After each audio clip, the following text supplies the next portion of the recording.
Hi, this is Max from Guitar Tips at welcome sa ating bagong video. So today, ang ituturo ko sa inyo ay ang kantang MANHID by Juan Karlos. So dito sa kantang to, meron lang tayong dalawang sobrang easy chords mula intro hanggang outro na yan. At bago tayo mag-start, ang bilang ng string natin ay 6, 5, 4, 3, 2, 1.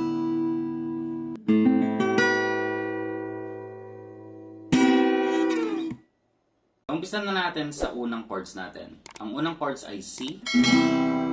So ito ay sa 5th string, ito ay sa 4th, at ito ay sa 2nd string. At ang last chords natin ay F. So yung F, pwede yung gawin na ganito. So ito ay sa 4th, ito ay sa 3rd, at ito ay sa 2nd and 1st string. So ibabar nyo lang ng ganito. Okay? So, sa mga nag-aaral na ng bar chords, ang F natin na bar chords ay ganito.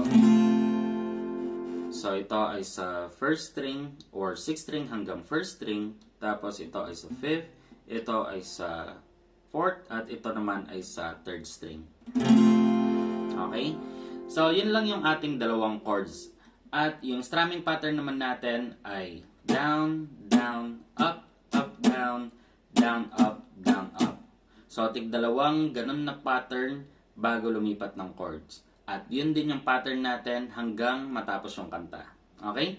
So, tara practice natin yung intro hanggang verse or chorus.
So, diba, sabi ko naman sa inyo, sobrang dali lang ng kantang to. Dalawang chords lang mula intro hanggang outro. Nakabuo ka na ng kanta. At kung gusto mo yung mga ganitong kadaling guitar tutorial, i-hit mo na yung subscribe button at i-hit mo na rin ang notification bell para lagi kang updated sa ating mga videos. At syempre, kung may gusto ka pang kanta na tugtugin sa gitara, i-comment mo lang dyan sa baba at gagawa natin yan ng video. Hanggang dito na lang tong video ito. Muli, ako si Max from Guitar Tips and peace out.